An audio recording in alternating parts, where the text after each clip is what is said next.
What is up everyone, it's Saber here and welcome to another Naruto What If you end up liking the video, please consider subscribing. It's free and you can take it back at any time and it really helps me out, and this is my main channel, so if you're interested in what if Naruto had Madara and the Kyuubi sealed inside of him, or what if Naruto was Ice Guide to Game of Thrones, go check out my main channel.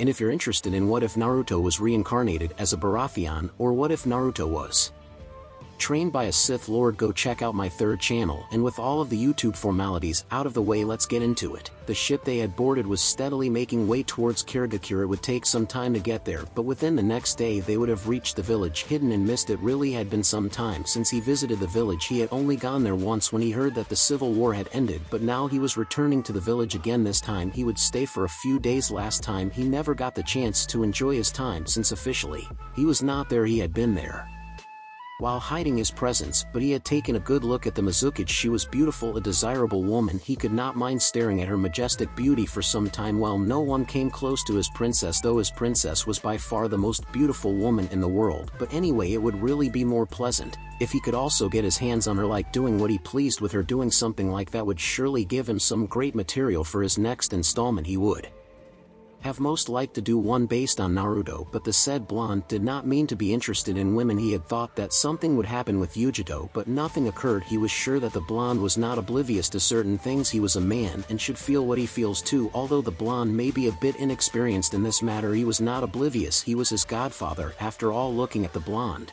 he seemed to be enjoying the calm waters of the sea. He also seemed to be at peace, but there was no smile on his face. It was really annoying that he only smiled given some situations. Jiraiya walked towards the blonde with a scroll on his hand. Naruto, he called, trying to get the blonde to acknowledge his presence. What is it? Naruto responded without taking his eyes off the calm sea. There were some parts water that were not so calm. It was mostly places where there were heavy winds, but around where they were at this moment there weren't any misbehaving waves. I need you to go to Konoha and give this to Tsuhime, Jiraiya said, handing Naruto the scroll, but the blonde did not take it. He just turned around to face the Sannin. Knowing that you have a contract with the Toads, I would assume that you use them as messengers to send messages to Tsunade, Naruto stated, looking straight at the Sannin. That is how I normally do it, but I want you to do it this time. The Toads are not really suited for transporting messages, since they are not that fast, which is why I am requesting that you do it with the Flying Thunder God technique. You can reach Konoha within seconds, Jiraiya explained neutrally, not wanting to give away anything. I can summon something that will be faster than the Toads, Naruto stated. Summon something? Yes, I have another summoning contract, Naruto stated without going into further details. His response surprised Jiraiya greatly. 2 contracts? The Toads allowed you to have another contract? What type of summons do you summon? They allowed me, since that it is not that of a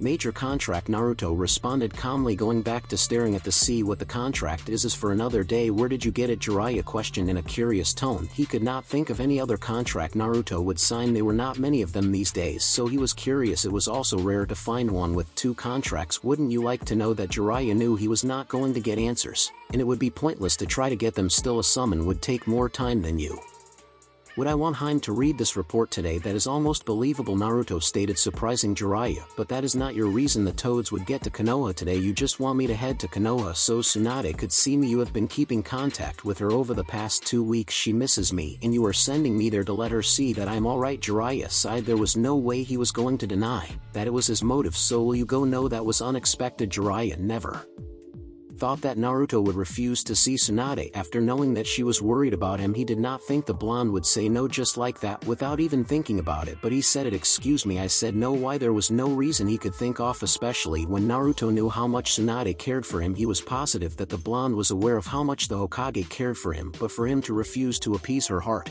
was shocking. He would have expected the blonde to return home and make the Godame smile, but he was not going to do so. I have only been gone for about 2 weeks and I am not alone, but with you. If Tsunade can't stop worrying about my safety even when I am with you, then she has to be made to understand that she cannot always see me and I can take care of myself. Don't you think that I might find myself taking missions that would even take a month to complete? Do you think that each week during the mission I have to be returning to Konoha to put a smile of Tsunade's face? Naruto paused for a moment. She has to understand that I am not a child. I am no longer a genin, but I am a jounin of Konoha. My duty is to serve the village and protect it. However, Tsunade does not seem to be happy when I do my duty. She wants me to stay around inside in Konoha. If there are dangerous missions, she won't let me go, but will send someone else. Tell me, Jiraiya, is that fair? Is it fair that she can let other shinobi go to dangerous missions, while I, who is powerful enough to Handle them, stay at home sheltered. Could you say that she would rather have other shinobi die instead of I family or not? I am her subordinate, a shinobi of Konoha. She will have to treat me equally as the other shinobi, so I refuse to return to Konoha until this little journey is over. Jiraiya could see that Naruto's argument held some merit. He could not deny that, and so he was quiet for some time. It is not that I like to see Tsunade hurting, but she has to understand that I am a shinobi and my life will always be in threat. She has to understand that I may disappear for some time. If she cannot handle that, how can she lead Konoha efficiently without attaching her emotions into the choices she makes? Naruto looked up the heavens before walking past Jiraiya. I am going to my cabin, he stated as he walked away from the Sannin, leaving him in much thought. It was indeed true that Tsunade worried too much for Naruto, but he could understand her given what she has lost. She has lost all her loved ones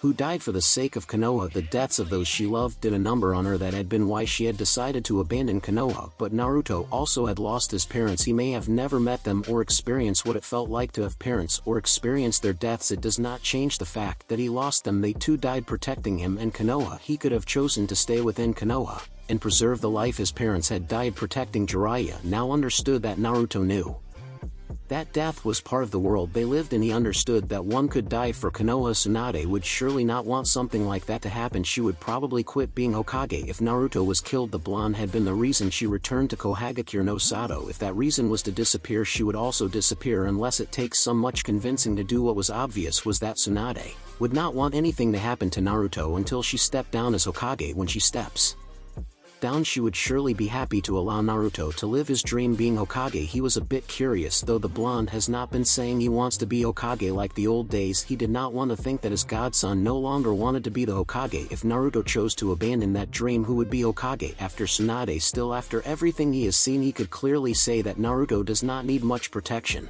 The blonde was capable of taking care of himself. He was also not arrogant to get into a situation where he could not win. Naruto also has the Flying Thunder God technique. He could escape if the situation was not favorable. He had no doubt that the blonde could take care of himself, but still, everyone was human. There is always someone who is stronger than you. He did not think that he could defeat anyone, but such a thing was not what he expected or hoped for. He was always hoping to win for his survival and the safety of Konoha. Hokage Orochimaru's vision was a little blurry. As he woke up, he shook his head, trying to shake off the blurry vision. He had actually thought that Kabuto was going to kill him, but that was not to be. He rose up from his bed and realized that he was in his room. His head actually felt light, and he felt good. The doors to his room opened and Kabuto walked inside holding a tray. You are awake, Kabuto stated, not sounding surprised. He placed the tray on a table and took out 2 tablets and a glass of water. He then walked over to Orochimaru. Drink this, he said, handing over what he held to the snake Sannin. Orochimaru downed the tablets bitterly and looked at Kabuto. I thought you were going to betray me. He did not hide his thoughts. He had always known that Kabuto was loyal, but when the weapon had left him looking as though he was dead, he had thought his subordinate had seen that he was weak and decided to take his life. Kabuto merely smiled at his master. I had no such thoughts. Normally, I would have told you what I was going to do, but given your condition, I felt you were not in the right mind to make a decision, so for your own good I made a decision for you, he explained lightly. For my own good. Orochimaru laughed. He laughed really hard till his stomach hurt. Kabuto had taken him out cold for his own good. When did he start thinking like that? How long have I been out? A few days, Kabuto responded, pushing his glasses on his nose bridge. Did I miss anything in the shinobi world? Anything can happen. 2 days was a lot of time. In a major village could be conquered within 2 days. Given a man of his status, he could not afford to miss anything. Nothing much has happened, Kabuto replied. With his master out cold, he had to take charge of everything in Oto. It was not like he had not done that before. He knew everything Orochimaru knew, so it was easy for him to run things, and he did not have to say it. Kabuto knew what answers he needed. I don't know what happened exactly, but it would appear that the weapon, no, rather that man, is a lot stronger than we had thought. He fought off your control and took over. He probably cannot be controlled like you had planned, but I do believe that with the data I gathered, we may have created a monster that will only seek destruction. Even saying those words, Kabuto did not seem concerned at all. He did not care for what happened to the world as long as he could do experiments and explore the world. He was fine. We may have, Orochimaru admitted, then grinned, but it makes things interesting, does it not? Kabuto nodded. The world would have been boring without another villain. With the Akatsuki-gon villages would have spent much of their power trying to get rid of us. It would be difficult to move around with them searching for you everywhere. Orochimaru then paused for a moment. What did you do to my body? It feels light and powerful, the snake Sannin said, stretching out his hands. Kabuto smiled proudly. I made use of that clone, and some data we have been gathering. Your body has now been made strong, and you will no longer need to change Hosts, this is the results of another experiment I have been running ever since we failed to get Sasuke-kun, but our work with the weapon gave me a breakthrough. Can I still change? Hosts, yes, but this body you have now is almost indestructible, Kabuto said, earning a wide grin from Orochimaru. While you were recovering, I managed to get to Konoha and retrieve your prize from root bases. I was not able to get away without being found. I barely made it out alive. It was thanks to that escape jutsu you taught me that I was able to get away with my life. The next time you see Danzu, he will probably attempt to kill you. Orochimaru grinned in all corners. Kukukukukukukukukukukukukukuku. As devilish laughter echoed throughout the corners of his hideout. Kabuto merely stood there watching his master behind his glasses with a slight proud smile. A day later, Naruto Jiraiya called rather loudly from the door of the blonde's cabin. They had touched down and land. He was calling the blonde, who seemed not to have noticed that the ship had stopped sailing. They had to leave before the ship sets to sea again and return to the shores of the wave country. The small door opened and Naruto walked out of the door. He looked at the Sannin straight into his eyes. You were rather loud sometime, Godfather. It's still morning and you were already shouting my name while hitting my door like a madman. I would never have had to do that if you had just woken up when I knocked the door at first, Jiraiya retorted, turning away from his moody godson. The Toad Sage sighed. Come on, let's go before the captain gives us crap. With that, the two started to leave. They left the ship slowly and touched down on land. It was quite empty, like no one even comes here. Why is it empty? Naruto questioned as he and Jiraiya went their way towards the village hidden in mist. It was a curious question for him to ask. He would have expected the place to have some people, since ships dock there, unless there was another place where they dock. This place is not safe, the captain told me, so people don't normally use this route. That is why it is empty. Only a few shinobi use this route when they do their businesses. The safe harbor towards Izkiri is in the north of the island, but we had to use this way to enter undetected, Jiraiya replied. Naruto was stealthy enough to move with him when they do enter the village. He did not believe that his godson would get him caught, but it was obvious that once in the village they would be spotted. Why are we sneaking in? Naruto questioned with a raised brow. He did not get why they had to sneak in if the man was going to be caught in the village's hot springs peeping on women. He also knew that they would not be denied entry if they used the gate, unless Jiraiya had another motive. A force of habit, the Sannin responded with a shrug. You have another purpose for this, Naruto said, looking the mist that was ahead. The place was a good one for ambush, but he was not very much worried about that. This will force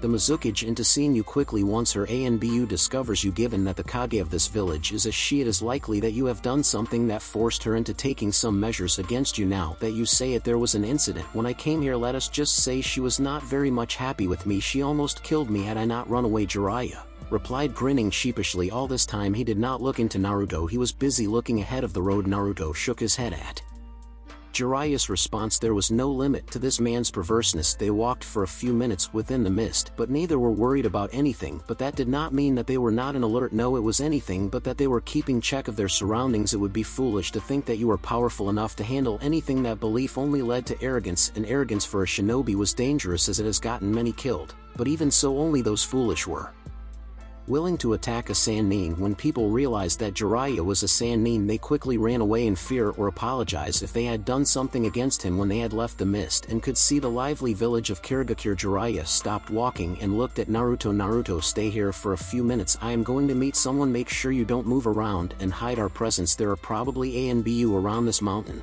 With that, the Sannin disappeared as if he had not been there.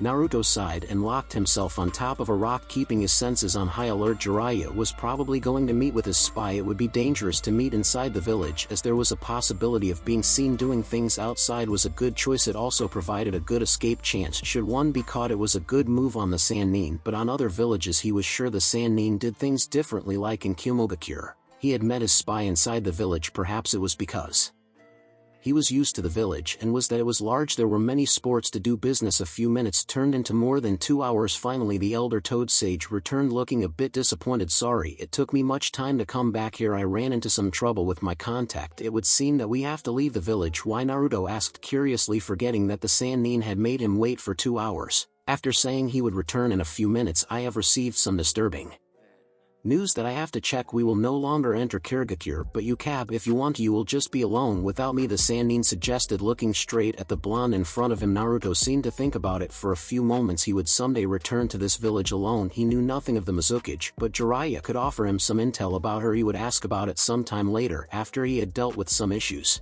It would have been better if the Sannin was there, but since He would be alone and was not fully prepared. It was best to come back at a later date. He had planned on asking the Sannin about the woman after they had entered the village. His question would only seem to be a curious one. That was all he needed Jiraiya to think. For now the Sannin would certainly know of his quest for peace, but right now he had not gathered all the details he needs. I will see Kiri some other time, Naruto finally responded. In a calm tone Jiraiya nodded. Come on, let's go. We will have to take a ship on the other side of the island. I will drop you off in the wave country and make my way to handle my business. You will return to Konoha. Naruto thought of something for a moment. No, you will search for a ship. I can teleport away from here. While we were traveling I marked a few hidden places. I can just teleport there without much trouble. That is good. This will save us some time and energy. I never really do like the sea anyway, Jiraiya said, smiling. If Naruto could teleport them to the fire country it would make their journey quick. That said, the blonde could also teleport back to Konoha. It really was good to have a space-time jutsu. You misunderstand me, Godfather, Naruto said calmly. He took out a 3-pronged kunai and handed it to the Sannin. Keep it safe and use it when there is something of utmost importance. He paused for a moment. As I was saying, you misunderstood me. I never said we. I said I would teleport and you will take a ship. What? Why? I just don't feel like giving you a lift, Naruto responded so casually, like he was not planning of leaving his godfather to fend for himself. It would take some time for the Sannin to reach the wave country. By that time he would be busy with other things. After that he would be able to return to Konoha. You can't be serious, Naruto. Naruto merely gave the Sannin a small smile. I will see you in Konoha. With that he was gone. In a flash of yellow, leaving a shocked Jiraiya. He actually left me, Jiraiya mumbled in disbelief. Was this some sort of punishment the blonde was giving him? He could not think of it another way. It had to be otherwise. Who in their right mind would leave their godfather stranded in an island far away from home? Well, he was not exactly stranded, but that was not the point. Uchiha Hideout. Naruto did not teleport to any of the places he had marked while traveling with Jiraiya. He teleported to the hideout so that Itachi could take him to Konan. He would rather come here to get things done with Konan than to waste more doing something that was not useful. He certainly had much in his mind. The things he had been doing over the past weeks were actually catching up to him. The burden of killing was starting to weigh up on him, but he held himself well. Jiraiya had not even noticed that something was eating him from inside. Perhaps if he found some time to relax after meeting with Konan he would be able to settle his thoughts. Keeping things bottled up was not any good. He had thought he would be an exception. After all his training with Itachi he had thought he could kill without it weighing up on him as much as it was. He held himself well while killing. He never hesitated, but when he was alone it all came back to him. Perhaps he was not ready for this. Naruto shook his head, clearing that train of thought. He was prepared for this. There was nothing that could prepare him for experiencing what he has experienced. Perhaps his heart was just too kind and he led others to believe perhaps the impassiveness was just a mask to hide himself while he prepares for his plans to take motion. He knew things like these would come, but he had not thought it would be so hard. He was still fresh to this thing. He was not a cold-hearted person who could kill people without regrets. Shaking his head again, Naruto allowed his stoic expression to return. After he had allowed it to slip he walked outside the hideout and went towards the training ground. He sensed that Itachi and his friend were inside, but he needed to calm himself before speaking to either of them. Unfortunately, he was not given that comfort as Itachi made his way towards the training ground with Kisame right beside him. Naruto did not immediately turn around to face them. Itachi though was quick to note the behavior as nod. First of all, the blonde would never come to the hideout and then move over here without saying a word when he was present. It only led him to believe that there was something wrong with the blonde. Naruto did turn around to face the two, but Itachi confirmed his suspicions. The blonde was troubled. He could clearly see it from his eyes. Hey Gaki, Itachi tells me you are just good as him in a fight. Why don't we give that a test? I have not had a good fight and sometimes, Kisame stated, showing Naruto a large grin. He wanted to see if Itachi had been right about the blonde. He would never believe it unless they battled together. Perhaps some other time, Naruto responded quietly. His tone sounded indifferent and his response only made Kisame grin further, like he had not been turned down. Well, if you are not going to concede after I asked nicely, I will just have to force you. Itachi knew that Naruto would not fight Kisame unless he said it was a good idea. If Kisame attacked Naruto and got close to him, the blonde would use his great speed to annoy his friend. But if Naruto had much in his mind, it was better to allow him to fight with Kisame. If he fought he would release all his emotions, thus clearing his thoughts, but knowing both of them it would destroy the hideout. He chose against that, and besides it would not be a good idea to have Naruto relieve himself by destroying some things. Kisame let it go. I am sure Naruto will fight you some other time, Itachi said in a tone of finality. Naruto, why don't you come inside so I can talk to you? It was certainly not a request from the Uchiha. Both the blonde and Kisame were Quick to realize that fact, sure, Naruto relented as he followed Itachi. 2 days later, the village hidden in rain, Amigakure no Sato. It was just as rainy as Itachi had said it was. Naruto could never quite get hold of how some people can get used to living in certain conditions. He could never imagine living in a place where it was constantly raining. It was also the same with Sunagakure. The village was in the middle of the desert. It was damn hot within the desert, and yet the people from there were very much used to the heat. He was used to the clear skies of the fire country. The weather in the area was enjoyable and acceptable, but the rain was not as bad as the desert. Naruto looked at the tall buildings of the village. They were very unique. He had never seen such designs in all the places he had been to. Well, each village had its own culture, and it was somewhat understandable that they could make their buildings such as these. They could not use the same material as Konoha, given that the village was full of water. It was always raining, and here the buildings looked more like industrial buildings more than anything else, but the view of new things was quite lovely. It was nice seeing new things other than things he was used to seeing within the large walls of Konohagakure. The villagers seemed lively. He was seeing people who were happy all around him. It was much different from Konoha. Perhaps in Konoha he knew that those smiles could change overnight. He knew that deep within much of the villagers laid much hatred, but looking at these smiles and happy expressions from the villagers of the rain, he could not help but smile slightly at this. For a moment all his worries had washed away. Perhaps he should smile a bit more often. Itachi had only given him a map to come towards the village and told him to travel alone. He reasoned that traveling alone would help him clear his thoughts. It was indeed a good thought. After he had spoken with the Uchiha, the man had given him a few tips on how to overcome his clouding thoughts, but he still needed to process things on his own. However, while traveling, the gods seemed to love seeing him troubled as he found himself in need to kill so he could save. It was certainly looking like the gods were putting these evil people in front of him just to screw with him. He had to see things that did not make him feel good at all. The principle of killing to save was weighing down on him much more. However, entering Amigakure had lightened up things for him. He finally reached the largest tower. Konan, no, rather the angel of Amigakure, was waiting for him. Itachi had said so. He had never quite actually seen the woman before. Itachi had nothing to show him about her physical appearance, nor did he bother to brief him on the detail. He did not even tell him much about the woman. He was merely told he would find out more about her once he started talking to her. After entering the tower, he was accompanied to the woman by a shinobi. The way towards her was slow, but he did not mind. When he finally reached her, the shinobi excused himself. Naruto came into the view of the woman. She was standing inside this room, which was like a hall. She was standing beside the window overlooking the village. She did not turn to face him immediately, but he could see that she had seen him using the reflection on the window. Finally she turned around to face him. Naruto had to admit she looked quite lovely for someone her age. Namikaze, Naruto, Konan said in a tone devoid of any emotion. This was certainly going to be a lovely meeting, Naruto thought as he walked towards the woman. He stood beside her looking through the window. She did the same, looking over the village. From up here he could see that the woman has indeed done a good job in stabilizing the village. She was also oddly quiet. Now I see why Itachi refused to tell me anything about you, the blonde commented quietly, just enough for Konan to hear him. River country. 2 days later, it was the first time that Naruto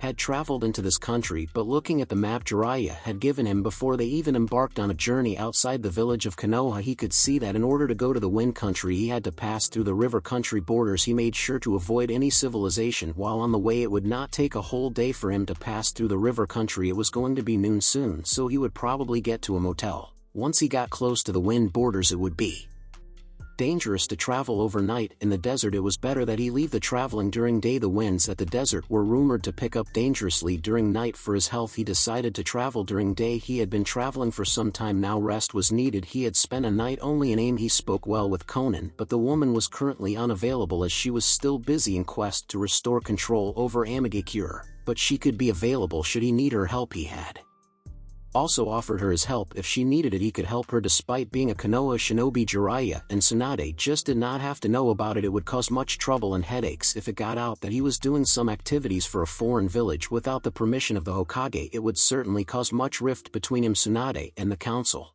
They would certainly be wary of his adventures. He did not want to give Tsunade trouble, though. After traveling for about 2 or 3 hours, Naruto came to a complete halt as he sensed chakra being used. Just then there was a rather resounding explosion. He stopped as he tried to sense everything clearly, but given his distance he could not quite make the picture of what was Going on, he looked at the direction on his left before hitting the ground. Moving at his fastest speed, he rushed towards the place. The closer he got, he could feel that the chakra was fading away. It would be bad if it did, because he would lose the exact location of where he was sensing the chakra from, but after some moments he was able to get the location. He made sure to hide his presence well. By the time he got there, the chakra signatures were gone. He could see perfectly well why it had disappeared. The shinobi using the chakra were dead. There were 4 of them. He could not quite make their clothing because they were burned. The explosion he heard must have wounded them, which resulted in the men left standing overpowering them by their stature. He could see that the men left standing were bandits. They were rather armed for bandits and looked bodily prepared for battle. They were about 25 of them lying in the ground dead and 17 more standing. They did not seem to care for their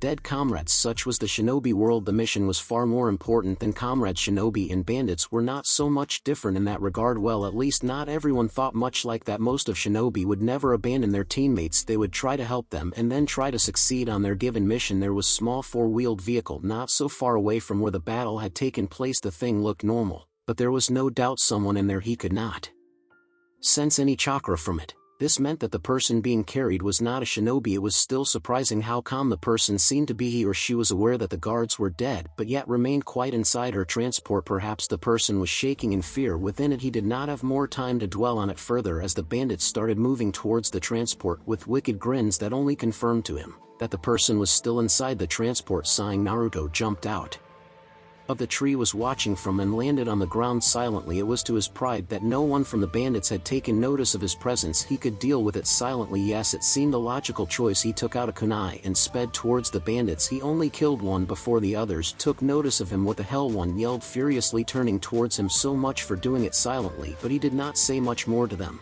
He jumped back and formed hand seals futon, kaze shuriken no jutsu, he muttered. He calculated the shurikens and controlled them with precision. They were invincible to the naked eye, so the bandits would not be able to take notice of them being made of wind, which meant they were very sharp. The shurikens sped towards the bandits and hit them in their necks. The shurikens pierced through the front, stopping their air supply. Naruto knew they would die soon from the gashes, but it would do well to his gut if he quickly ended them without wasting more time. He took out a kunai before finishing them off. When he was done, he gathered all the bodies in a bundle before putting them on fire with a katan jutsu that erased everything. He did not burn the bodies of the shinobis. Whoever may have hired them may perhaps want the bodies. Well, if it was some rich fool, he would certainly not care if his guards had been killed. Certainly he would merely brush them aside and state they were weak, that is why they were dead. If it came to that, Naruto would surely leave the person alone, even if he was offered much money to carry out the guarding job. He had no business with such kind of people. Naruto turned around and walked calmly towards the transport. He looked at it for a moment. He shook his head as if to clear his thoughts before opening. He was not expecting that. He found a woman in her early 20s. She had long green hair that framed both sides of her face. To complement to that, she also had this bright green eyes. Her skin was fair. She had a sizable chest. That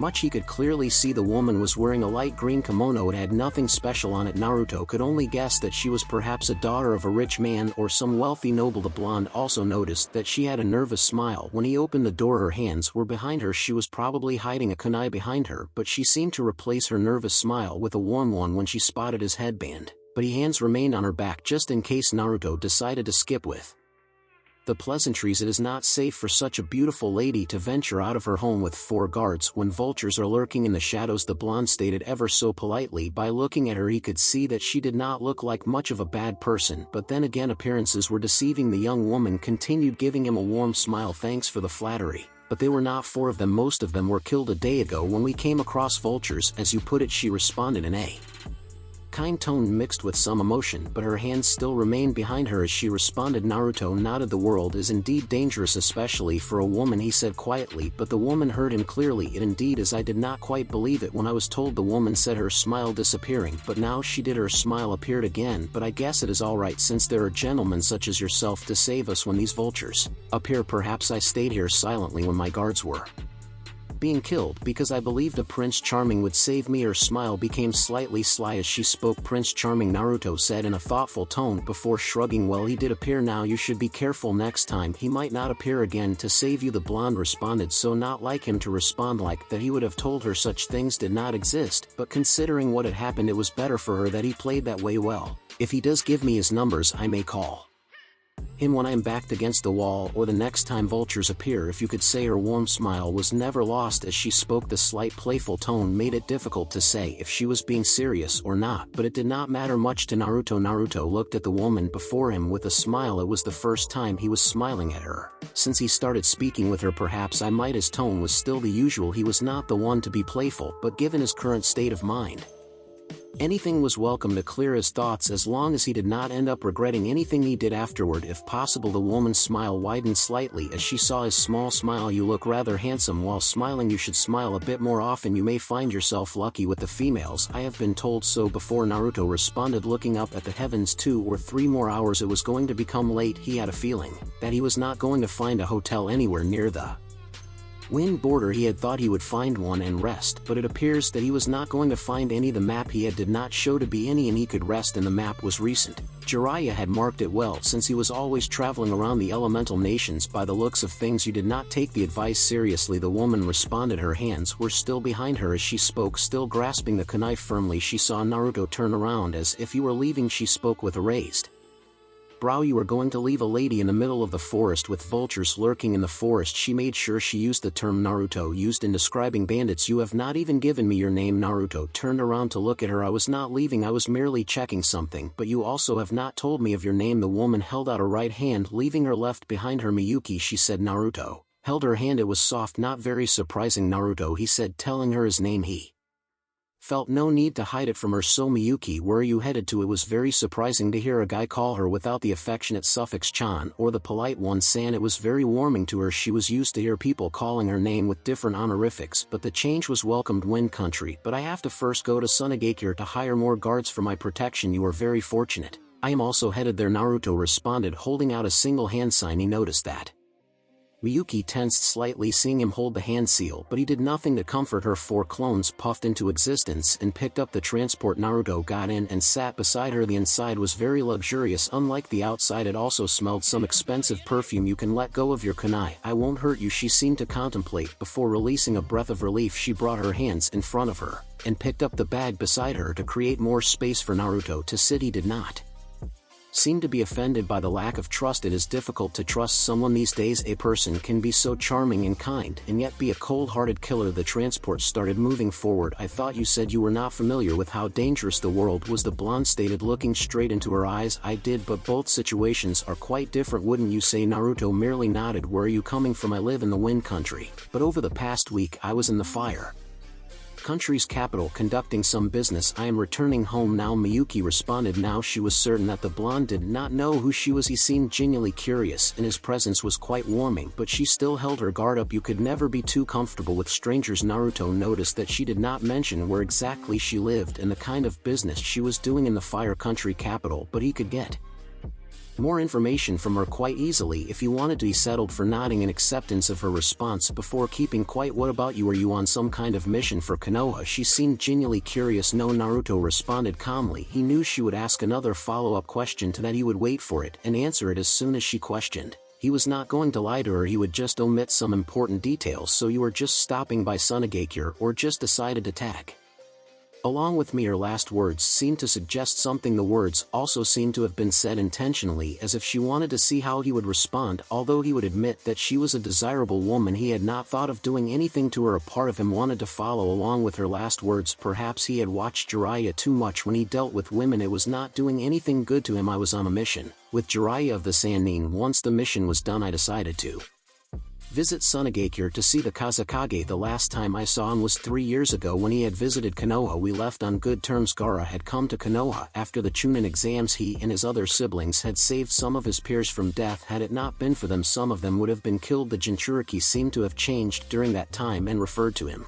as a friend. Jiraiya of the Sannin, you were on a mission with him. You must be someone strong or important to be on a mission with someone famous like him. It was hardly a surprise to Naruto that the woman knew about Jiraiya. The man was famous all over the elemental nations, not only for his heroics as a Sannin but also for his work with his Ika Ika books. It was a surprise to him that there was a number of women who actually read the book. I am neither of those. The Sannin had just offered to take me with him since I had been bored in the village for the lack of missions, and I was more than willing to travel with him since the man was very familiar with the elemental nations. I just thought it would be a great experience for me to leave with him, Naruto explained lightly. Well, he had not requested to go with the man when he was traveling around to meet with his spy contacts. The man had offered to take him along. He was more than willing to tag along. Miyuki seemed to think for a moment before she shrugged. Is it really true that he is a shameless pervert? Naruto nodded. That is quite true. He was also not surprised that it was known to other people that the man was a shameless pervert. Well, the man refused to be called a pervert. He argued that he was a super pervert. Naruto could never quite figure how the man could take such pride in being like that. Perhaps the man just accepted who he was. As far as he was concerned, the man had always been a pervert even from young age. They talked more for the next 2 hours before it finally got dark. The conversation with the woman was quite random but pleasant. Naruto noted that Miyuki was indeed from a noble family, although she did not seem to like formalities but was quite a lively person too. Her mouth was always open. Naruto figured that it was because she was trying not to think over the fact that she was nearly captured by bandits. He very well knew that she was aware of what they did to those they kidnapped. She must have thought of the matter when she realized that all her guards had been captured. Still, he gave her credit. She did not break down or anything. She kept her calm and spoke as though she had nothing troubling. It was almost amusing because he also had many thoughts that were troubling him, and yet he was still talking like everything was alright. It was the same for Miyuki. The young woman herself had also noted a few things about her savior. He was very calm and showed little emotion, but she had managed to get him to laugh. It was quite a warming feeling to hear him laugh. He did not seem to fluster when she flirted or spoke some personal things. He merely gave her a small smile that spoke very high emotional control to her. Still, it was a rather difficult thing to contain some feelings. Perhaps like her, he had other things troubling him at the back of his mind. She could not tell, though he seemed okay, like nothing was bothering him. She had realized until later that she had spoken much with him, that she had let her guard down. She did not curse herself for it because the blonde did nothing to her. He did not even seem to be checking her at the corner of his eyes, so she had nothing to be worried about. Do you know if there's hotel somewhere in the borders of the Wind Country? Naruto asked suddenly. He had a feeling she might know given that she seemed to know a few places. Yes, there's one. It is within the river country but close to the borders, Miyuki responded before giving him her map. Naruto took it out and marked where he was before directing his clones to the place. If there was a place to rest, he could do well with that. They finally arrived at the place and Naruto rented 2 rooms. The rooms were next to each other. He had settled for giving the woman her privacy. It was reasonable for him to do so. He did not waste time. After getting to his room, he washed himself and went to sleep. His body was tired and he would use a lot of energy tomorrow when traveling in the desert with someone who could not move as fast as him. This means that the woman would rely on him to move about in the desert. This meant that he would have to use more energy while traveling. The following day, it was early in the morning that Naruto had woken up Miyuki. She had been sound asleep when he did so. He was a bit thankful that he had sent a clone to wake her up. The clone had knocked at her door but there was no answer, so it proceeded to forcefully open the door. He did not catch the woman naked or anything. She just seemed not to be a morning person. He had told her that he was not working on her timetable, but as they were going to get to Sunagakure when he wanted, they were not going to move. When she felt like waking up, he had been firm. When the woman gave him a challenging gaze, "We will have to leave your transport here," Naruto stated. After they had left the hotel, they had now entered into the Wind Country. "Why, I need to move faster and I cannot do that while moving this thing. It is much more of a hinder crane than anything," Naruto explained, sealing her bag. He now knew that it carried her clothes since she had changed. The woman was wearing a black kimono. It was obvious that the material was expensive. "How am I going to travel? Do you plan on having me run along with you in the desert?" Miyuki questioned with a slight stern tone. It was obvious that the option of running was out of the question for her. Naruto had nothing of that sort in mind. "Though I doubt you would survive," Naruto commented. By his tone it could be said that he was not mocking her. It was merely stating the obvious. "You will travel on my back. Do you have a problem with that?" The blonde gave the woman a blank stare, making it impossible for her to read into his suggestion. She failed to think of what he was thinking. She folded her arms across her chest and gave the blonde a look. Naruto knew she was going to make a sly comment. He had no time for that. Before she could say anything, Naruto picked her up with force, yet so gently, and placed her on his back. He could feel her glare as she spoke. "That is not how you treat a woman." She seemed to be pouting. Naruto ignored her words. "Hold on tight," he stated before taking off. He felt her tight grip over his shoulders as he started to move. "Try not to enjoy this," Naruto heard Miyuki say as he ran across the ground. Time skip Sunagakure. Finally they reached the village hidden in sand. Naruto dropped Miyuki and allowed her to walk on her own feet. As they made their way towards the gates, the woman had requested that she be put down, so he did. He had been moving pretty fast on his way. This made the journey short, but at the same time energy consuming because he was carrying another load on his back. He was glad that he had trained his body physically with Itachi.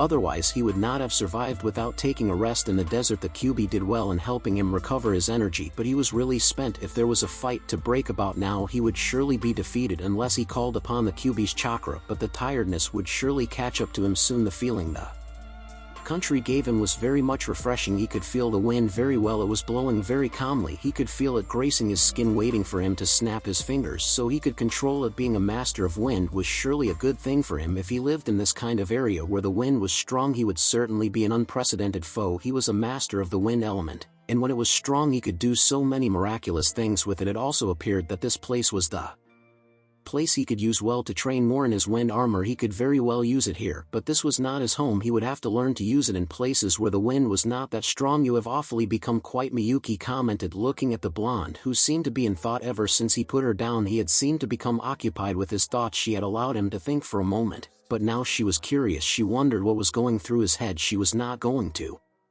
outright ask what he was thinking, but she had gone around. So have you? Naruto responded calmly. If you had been talking I would not have been quite. He seemed to deflect the question, but it was all true. If she had engaged him in conversation they would have been talking while heading towards the gates of Sunagakure, but she chose to become quite. You know what I mean? Naruto sighed. The wind, it is much stronger here than in any other country. Well duh, this is called the wind country. Of course the wind will be much stronger here than in any other country, Miyuki responded calmly, but you should know that what interests you with the wind. Before Naruto could answer they came close to the gates. He noticed that there were a number of people at the gates. He had taken notice that ANBU of the sand had picked up his presence some time ago. They must have gone back to the village and reported to the Kazekage. He was quick to notice that the Sand siblings were also standing in the middle of the gate with Gaara between his brother and sister. He narrowed his eyes at Miyuki for a moment before speaking. It seems our presence has even attracted the Kazekage, he said to her. It seems that way. The woman seemed to shrug in response. When they reached the gates Naruto noticed the stiff reaction of the guards, but he said nothing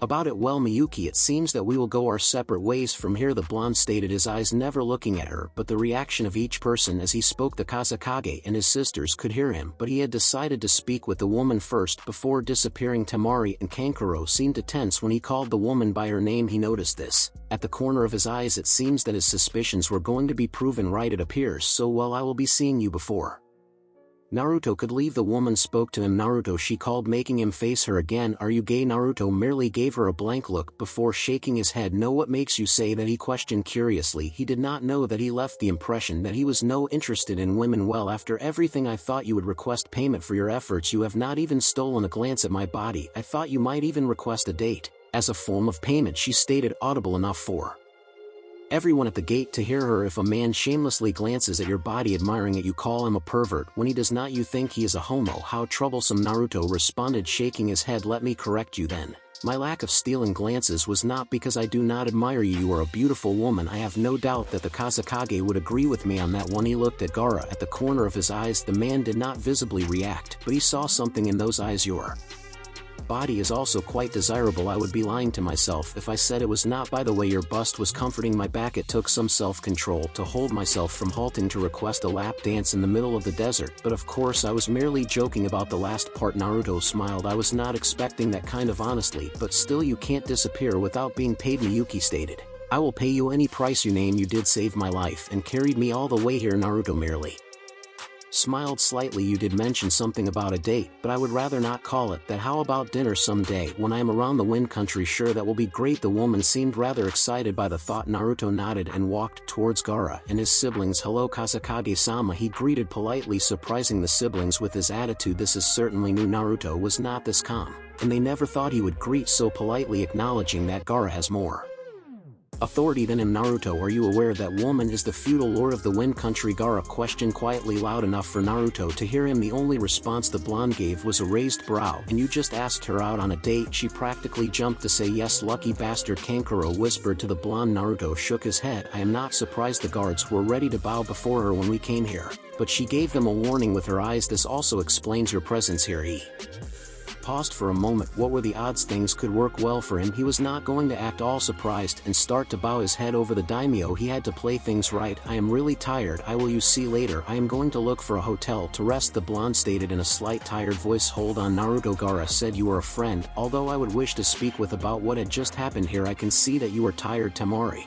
will take you to our home. You can rest there. Naruto merely nodded as Tamari demanded that he follow her. Nothing seemed to have changed with her as much as he could see from the woman. The blonde said nothing to her though, he merely allowed her to usher him to a place of rest. Daimyo-sama Gaara greeted as the woman stepped closer to him. After Naruto had walked away, she seemed to have been waiting for the blonde to leave. There is no need for that, Kazekage. Have some of your shinobi to prepare for my leave. I will have to leave tomorrow morning. Her tone had changed from that she had been using with Naruto to that of one used to be an authority. Now let us go to your office so we can discuss business and your friendship with the son of Konoha's yellow flash. Gaara nodded and looked at Kankuro. You heard her, he merely stated. The elder brother nodded and went his way. Please follow me. Gaara's office. This is my second time coming here ever since I took over from my father, isn't it? Miyuki stated, looking straight at the impassive Jinchuriki in front of her. They were already sitting down in Gaara's office. She spoke first, seeing that the Kage seemed to have been waiting for her to gather her thoughts. Yes, Gaara responded with a curt nod. It is still the same as I remember. I would have thought it might have changed, but then again nothing seems to change in a Kage's office except for one who sits behind the desk. The Wind Daimyo stated calmly. Gaara was quiet for a few moments. He was trying to formulate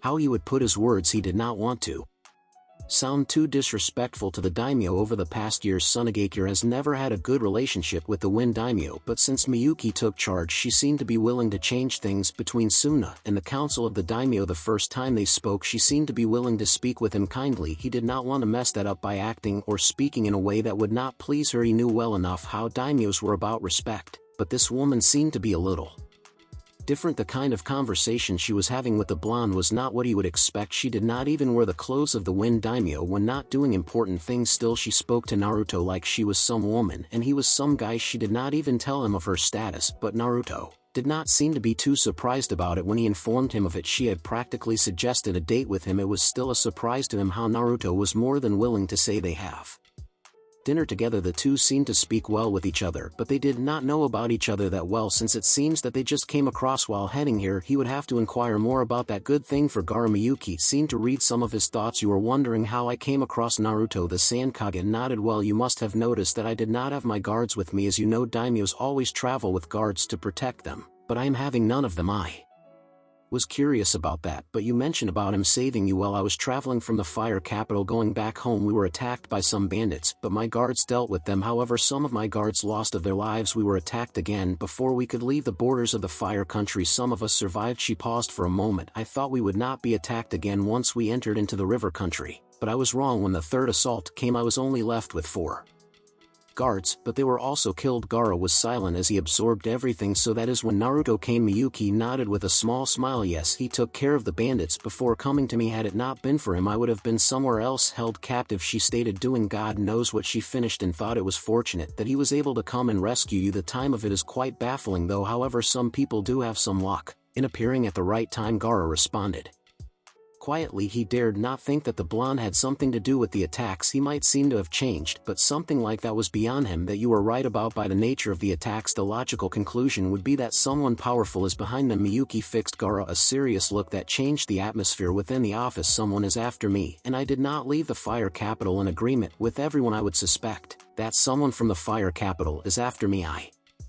am giving you an opportunity to prove your worth and that you are capable. I want you to prove to me that I have not made a mistake in planning to increase your funding. Should you find out who is trying to have me killed and bring the evidence to me, I will ensure that Suna is never abandoned by the Wind Country. I will find out who is behind the attacks and hand them to you. Daimyo-sama, you have my word on that. Gaara spoke in clear determination to make true to his word. He would certainly not fail. Still, he knew that this was not a task that could guarantee that he was capable as a leader. She was just making things easy for him, but even so he would not fail. I expect nothing less from the youngest Kage in the history of the elemental nations. She seemed to lose her serious expression. Did Naruto tell you that he is the son of the Yondaime Hokage? Gaara asked curiously. There has been a rumor roaming around the nations that the Yondaime Hokage had left a son, but Konoha was not confirming anything nor denying anything. Their resemblance spoke the truth though, especially since Naruto seemed to mature and allowed his hair to grow. One could not deny that Uzumaki Naruto is the son of the late Hokage of Konoha. No, Miyuki responded,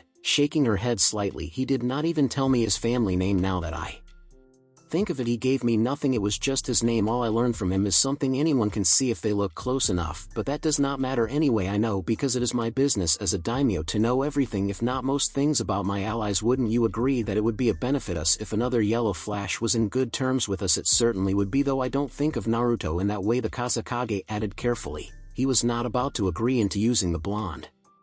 Naruto was much valuable and a good person to be used by him or anyone. I am not suggesting that we use him, I am merely stating a fact, and besides it has come to my attention that you consider him a friend. He is also quite a nice guy. I would not mind being acquitted to him. The Wind Daimyo finished and thought, tell me, how close are you to him? We are not that close. I don't know everything about him personally. What I do know is that he has a good heart and was the one who made me see what was important. He opened my eyes. You know about my past. Had it not been for him, I might still have been the same person as I was. As such, I consider him my first friend. Because of that, he is also quite similar to me in some ways. Is he a Jinchuriki too? That was the first thought that came into the daimyo when the red-haired said the blonde was similar to him. She could only think he was like him in that way. Gaara thought. Before responding, he nodded yes. What more do you think of him as a shinobi, as a person, as a Jinchuriki? The woman seemed genuinely curious about her question. Now Gaara was not going to deny her that it was just his thoughts. She was merely asking his opinion.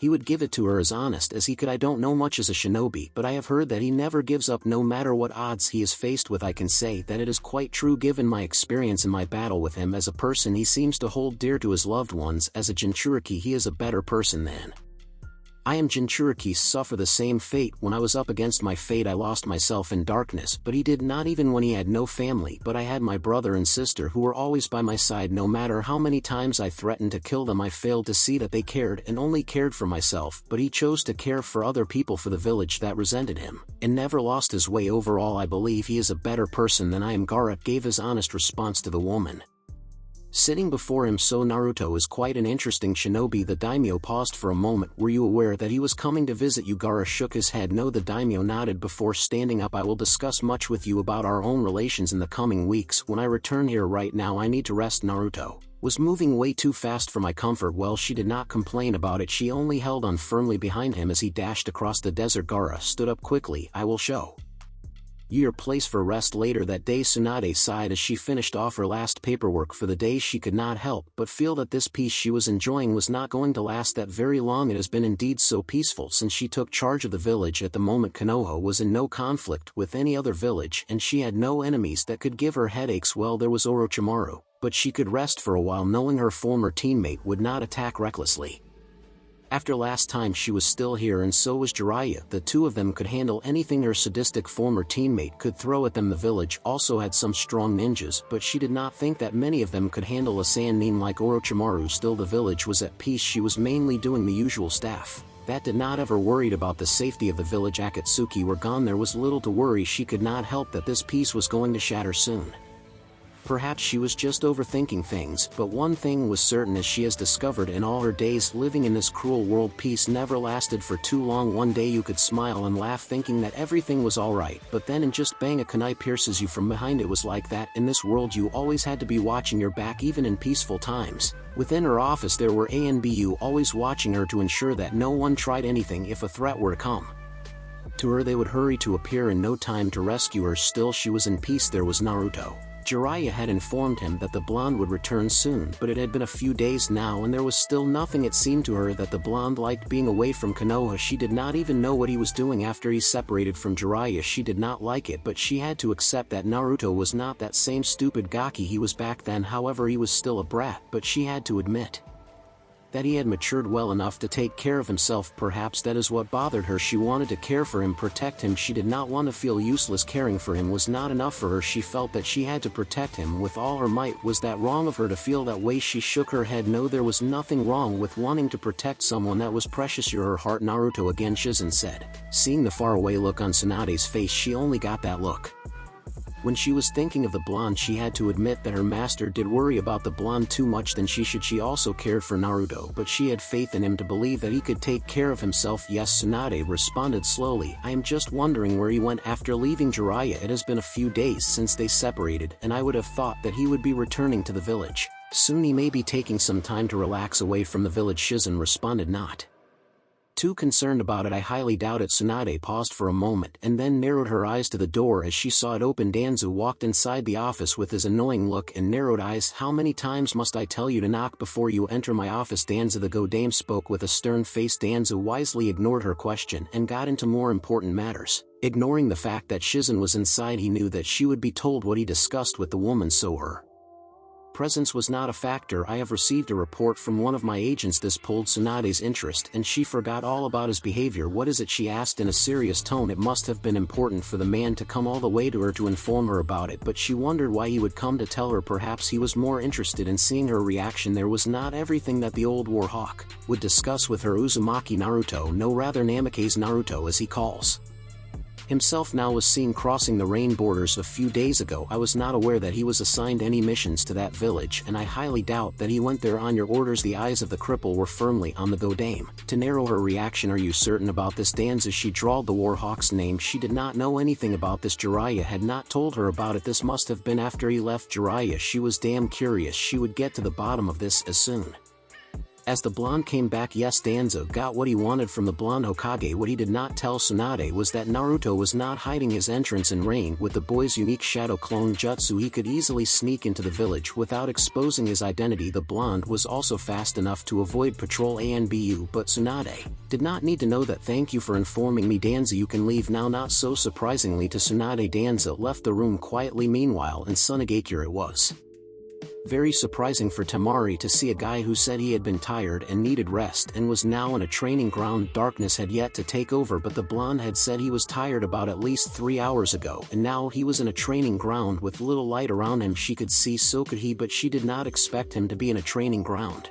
when he had sounded very tired earlier during day. She shook her head. Perhaps it was a habit of man. She knew with her brother Kankuro that even when he was just released from the hospital, she would find him trying to get better with his puppets. However, she was always ready to smack him on the back of his head with her fan if she caught him in the act. It is not really nice to stare at someone like that. Naruto spoke, snapping Temari out of her thought process. With the wind blowing like this, he could feel any presence within a certain distance around him. It made this place like his home ground, just as it was impossible to sneak behind Gaara. It was impossible to sneak behind him when he was in this kind of environment. Temari had not realized that she was staring. She had been caught up in her thoughts. I thought you were tired, she stated, brushing off the fact that she had been staring. I was. Naruto responded quietly, looking straight at Temari. If you were tired, you would not be in this training ground, Temari responded, never taking her eyes of the blonde, who was now walking towards her in a slow pace. I was not doing anything that could be categorized as a physical activity and potentially tiring, the blonde stated calmly. Temari could not argue with that. She found the blonde motionless when she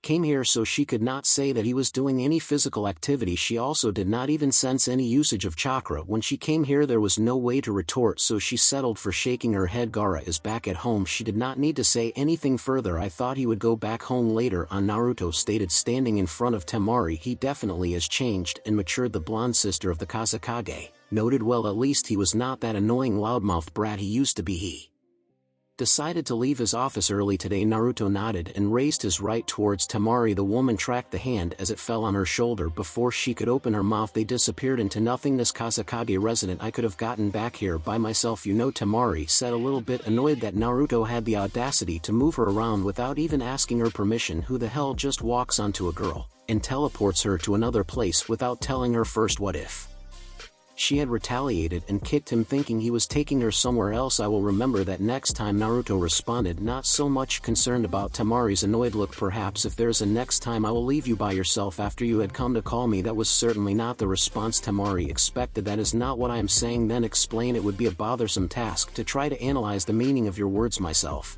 If you are standing right in front of me, Naruto stated in a light tone. He did not seem annoyed nor interested in the conversation he was having with Temari. I am trying to say that you should say so when you are going to do something like that next time. It is not polite to just do something like you just pulled. Her annoyed expression seemed to grow into her voice, but still it did not bother her fellow blonde. Polite, it seemed to amuse Naruto slightly. I did not know you used the term. Considering all my interactions with you, you seem to be nothing but polite. Even earlier at the gate you demanded that I follow you. Isn't it hypocritical for you to say something like that? Tch, Temari growled, but she did not answer the question. She did not think the blonde would backtalk her like that. All women with anger issues sometimes amuse me, Naruto stated in a barely audible voice, but Temari heard him. He was not expecting her to hear him, but it served no consequence if she actually heard him. What did you just say? Temari questioned with a slight glare. Her hands were already grabbing her fan. She did not seem to appreciate what the blonde had just said. Judging by your reaction, You heard me. The blonde then folded his hands across his chest. His words only infuriated Temari further, but Naruto seemed oblivious to it, or he just did not care. Women with anger issues are often impatient and often resort to violence to settle things. Your stance now makes me presume that you are just about to do that. Do you disagree? Temari glared. She was itching to smack the blonde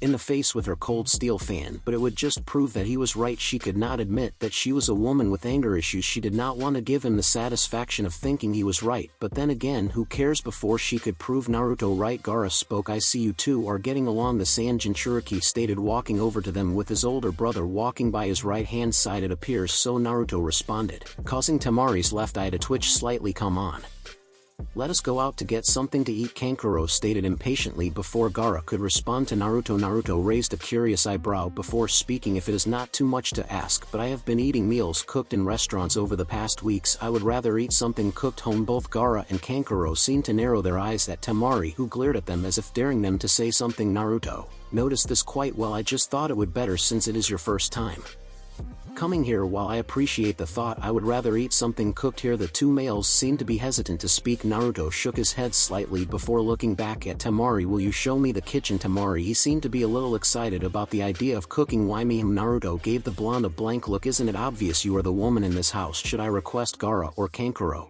to show me the kitchen? Isn't it your responsibility to take care of your brothers? Temari restrained herself and dragged her fellow blonde to the kitchen. This seemed to amuse Gaara slightly, but Kankuro was the first to speak. If it had been anyone, he would have been hit already. What do you think is making her restrain herself? Gaara shrugged. 100 Ryo, that Naruto won't leave this place without being hit by her fan, Kankuro added, not even bothered by the fact that Gaara did not answer his question, but it seemed like Gaara was actually thinking about it. Later, the four were sitting around the dining table with the food nicely prepared. Naruto had taken his time to prepare the meal. They waited for him patiently. They did not normally eat dinner at home like this. It was in those rare occasions since Gaara always returned late from his work. His work as Kazekage required that he worked long hours, and since he was the leader of the village, food was often prepared for him within the Kazekage tour. This means that he did not always eat at home. Both Temari and Kankuro were top Jonins, meaning they were always busy. They did not spend each night at home. Even when Gaara was going somewhere, they left with him. Since they were his personal guards, it was quite good and refreshing to eat dinner together like a family. Where did you learn to cook like this, Naruto? Gaara asked quietly. The food the blonde had prepared was delicious. He could not say that it topped all the meals that he had eaten, but for food cooked by a shinobi like Naruto, it was surprisingly good. I have been living on my own since I was 6 years old. He did not have to explain further on that. They understood clearly that if he was living alone, he had no one to cook for him, thus he had to cook for himself. They Sand siblings also knew that the blonde had no family to speak of, so there was no need for Naruto to explain on that further. I was told the only food you ate was ramen, Kankuro stated with a raised eyebrow. Naruto had been quite famous for his consumption of ramen. Everybody who knew him knew that he only ate ramen. Perhaps his intel was a bit outdated. It had been more than 3 years since he saw the blonde. That is not necessarily true. I just used to eat much of it than any other food, Naruto responded, taking his eyes to Kankuro for a second. But during the past 3 years I learned to cook more healthy food, and that is how I got used to eating the meals I prepare myself. Kankuro nodded. Well, at least some of us can cook, he said in a whisper, but everyone heard him. It seems that it was directed to Temari because his eyes were narrowed at the blonde Jonin. She responded by glaring at her brother. What is that supposed to mean, she asked in a dangerously low tone. Nothing, Kankuro wisely responded, so not to get into another word contest with his sister. He knew that if he did, it would end up with him being smacked in the head. He would rather not have that. For now he just wanted to eat and then go fix his puppets without a headache. Gaara saw that Temari was not going to let it go. He spoke in a calm tone. Temari, Kankuro, you should behave in front of our guest. He spoke in a tone of finality that left no room for argument. Both his siblings nodded stiffly. This seemed to amuse Naruto. Temari saw the look on his face. What is so funny? Naruto shook his head. Nothing, quite a family this is, he said, but that was not what got him to smile. He was smiling at the fact that before Gaara had changed, his siblings followed his instructions, and even now they still do. The only difference was that he no longer threatened to kill them. So Naruto, how long will you stay here? Gaara asked quietly. A few days, perhaps a week, Naruto responded. I want to take advantage of the wind around here to do some light training. He added it would depend on how long he manages to get something done of his wind technique. He needed to get something done in this kind of place still to perfect it. He would have to come back here and spend perhaps month training. Gaara nodded with something akin to a smile forming on his lips, but it was only for a second as it disappeared. But Naruto's perceptive eyes caught it. Should I inform the Godame Hokage of this? You mentioned that you have been eating food from restaurants.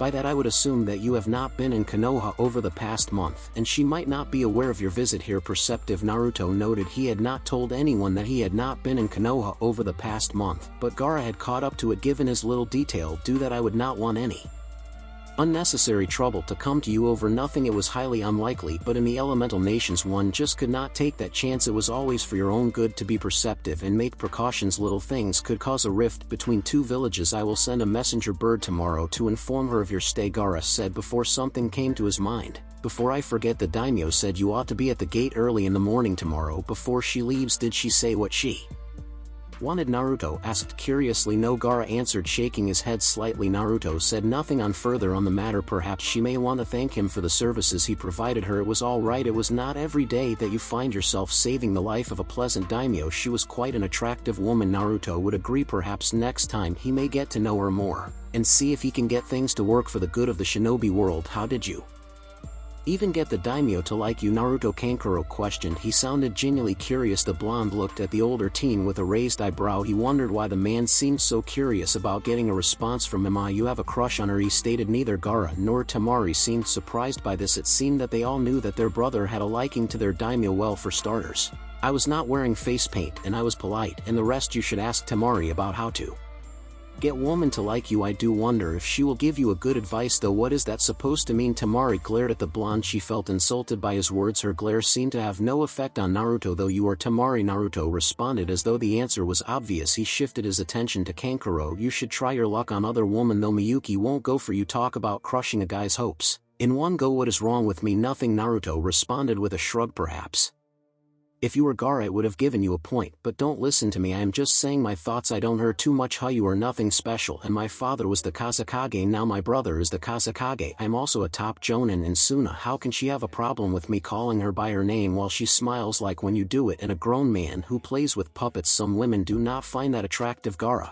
decided to respond to the question since it appeared that Naruto was not going to answer. You are missing something, Kankuro. Naruto saved her life and he is the son of the most famous man in the elemental nations. You also know nothing about his skills, but I am positive he is stronger than you. He did defeat me 3 years ago while you could not. Unlike before, I am not quite oblivious and I am generally good with people when I want to be. My line of work also dictated that I understand women, Naruto added calmly. Temari scoffed. Yeah right, she said. Naruto wisely ignored Temari. He did not want to get into a pointless argument with her. Gaara remembered that the old Naruto would have surely tried to prove Temari wrong, but this one was wise enough to remain calm. You have changed a lot, Naruto, the Godame Kazekage stated smoothly. The following day the sun had yet to take its shift as Naruto stood at the gates of Sunagakure. He was used to waking up this early in the morning, so having to meet with the daimyo this time was of no bother to him. Gaara had also waken him up. They left together as both headed to their different directions. He would meet with the Kazekage and talk with him. After speaking with Miyuki, they did not talk about anything last night. This was a chance to speak since last night had been a night of introductions. After meeting Gaara he would certainly hit the training grounds. He needed to perfect his jutsu before doing anything else. He had a lot of things to improve on as a shinobi. Perhaps the training may help with his troubling thoughts. He had to be careful so not to slip up. Because of his thoughts, Itachi had trained him better. Speaking of the Uchiha, he had been busy setting up a spy network for them to use. With Jiraiya's network also working, it would be easy for him to get to know everything that happens around. Jiraiya had also proposed on showing him a few things about spying. He hinted that he had the speed and stealth to be a good spy. There was also the fact he had the brains to make good decisions and not decisions based on his emotions. The Sannin wanted to show him the ropes since he would need someone to succeed him after he retired as a shinobi. Naruto had entertained the thought given the chance he would take on Jiraiya's offer and look into all of Jiraiya's contacts. He still had met an interesting fellow that would solve all those problems, but he was keeping his options clear. Nevertheless, as it stood, he would take the offer. For now, he had to focus on dealing with his wind jutsu. It was the best element he could manipulate freely, and his natural affinity. Wind was his nature. He could flow and move with it. Sunagakure was giving him the chance to perfect his manipulation over the element. Itachi had commented that his manipulation of wind was far beyond anyone he knew. It was still not enough for Naruto. Even though he could do most wind jutsus with a single hand seal and some without hand seals, it was still not enough. If he could perfect the wind armor, then he could say that he was satisfied. The Night Aim manipulated water like a god of the Suiton element. He also wanted to manipulate wind like the god of wind. Looking back, Naruto saw some sand jonins led by the man he recognized as Bakigara's former sensei. Given that the man was probably the strongest jonin in the village, Naruto no doubt knew that the Kazekage was trying to ensure that the daimyo was kept safe. It would look good for sand if the woman went back home safely. It was a good move on Gaara. To do so, Sunagakure was not very stable economically. The village was in a good condition, but being in the good books of their daimyo would get them to thrive even further. The daimyo was being carried in a luxurious carrier, certainly worthy of a daimyo. It stopped at the gate, and the door opened. Come, and the woman stated, showing Naruto inside. The blonde did not hesitate to get in. He noticed that once he got in, the carrier started moving again. He did not question it though. The woman next to him gave him a warm smile and held out her hand. Miyuki, feudal lord of the Wind Country. Naruto took her hand and shook it. Namikaze Naruto, jonin of Konohagakure, he stated, introducing himself. They had never gone into the full introductions the first time they met. Naruto figured the woman wanted to start new. It is nice to meet you, Naruto. Her smile never faltered as she spoke. Likewise, Daimyo-sama. Naruto responded politely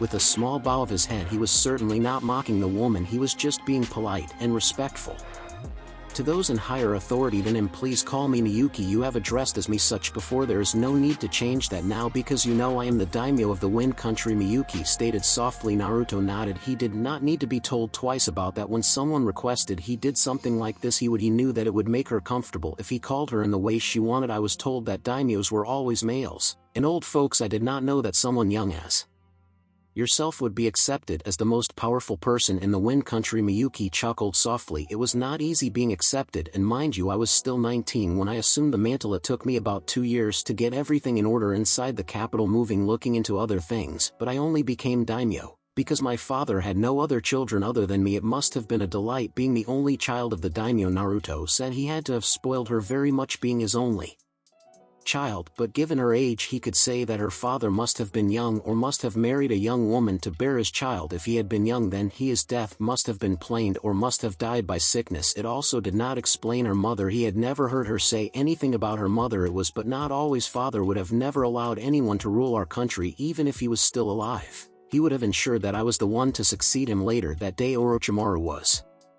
happy. No, he was ecstatic. He had never been happy like this in all his lengthy life. Ever since he started using his immortality jutsu, he had never been able to use all his full power. He had never been able to use all the techniques he had learned. The main reason was that he did not have the perfect body. The bodies that housed him were fragile and could not contain all his power. It always limited him in battle, but now he no longer had to worry about that. He had an eternal body, a body that could allow him to live as long as he wanted, but he wanted to live eternally. His body would allow him to do that. Life was just better now. He had to thank Kabuto, though he would have never thought of making something like this. Now he could do anything without fear. Not that he ever feared anything to begin with. Orochimaru, before my eyes all your ninjutsu is useless. Itachi had stated those words when he had attempted to steal the Uchiha's body. It had been embarrassing to hear that boy rub those words against him, but now he wondered if Itachi would still be able to say those words. He was now in possession of the Sharingan, the very eyes Itachi was proud of, and he could use these eyes very well. Most of his body was created using Hashirama's cells and also the cells of many powerful men he had studied over the years. The body was also had the same DNA as the weapons because they each had one thing in common, the power of all 9 bijus. He could not help himself from grinning like a madman. He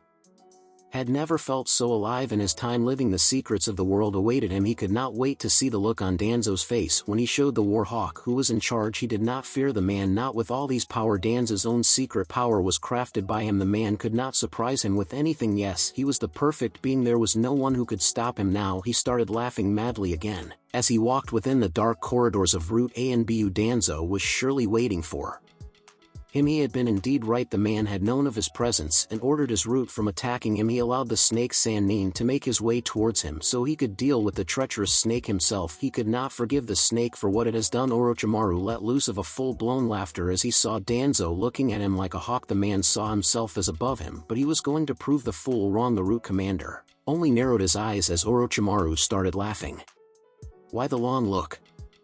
Danzo, Orochimaru questioned mockingly. He walked further until he was just in front of Danzo, who was sitting on his throne. Your arrogance has always been your biggest weakness, Orochimaru, Danzo stated calmly, watching Orochimaru closely. Do you think I will let you leave this base alive after what you did? What I did? Orochimaru questioned innocently. What have I done to offend you? Danzo, he kept his expression innocent, as though he did not know what Danzo was talking about. He was playing as though he was just an innocent man being accused of a crime he did not commit. Danzo narrowed his eyes. You know what I am talking about. Orochimaru, he never lost his patience. He knew the Sannin very well to know that he was faking it all. He was just playing. This was all fun for the snake Sannin, but he would not indulge in any of Orochimaru's games. I do know what you are talking about. Danzo could sense it, but that was coming, and it came. But I have not yet done anything. Only Kabuto snuck in here. Well, he is the best when it comes to infiltration. Infiltrating a place like this was not that of a hard task, especially since he knows it so well. Kabuto works for you. Anything he does is on you. My agents are already searching for him. When they find him, I will deal with him. But first thing first, where's my weapon? TSK Danzo. Orochimaru shook his head, never losing his grin as he shook his head, as if your agents could ever capture Kabuto,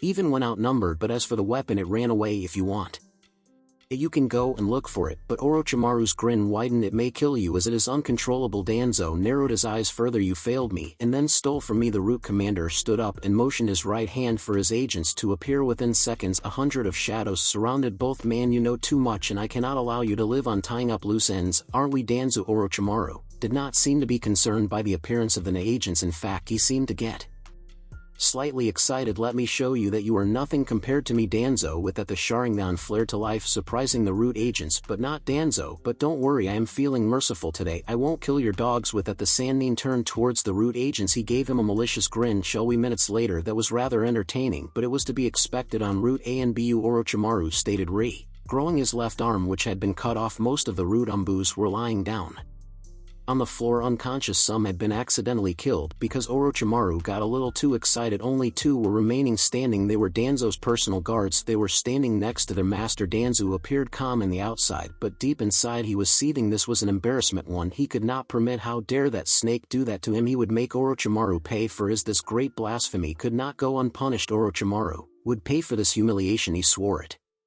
Stay away from Kabuto, that is if you know what is good for you. For now I am happy with just watching you play around in Konoha. I am interested in seeing if you will succeed in becoming Hokage. Orochimaru took out a file and threw it at the Warhawk. That file contains all the data I have been able to get on Naruto-kun and all his fighting stats. I am sure you will find it worthwhile. Orochimaru gave a mock bow to Danzo. Until next time, Danzo-sama. What followed then was another chilling laughter that echoed throughout the base as the snake Sannin disappeared into thin air. Should we pursue him? Danzo-sama. No. Danzo shook his head slightly. As day will come, he sat down calmly. Prepare my visit to the feudal lord. Hi Danzo-sama.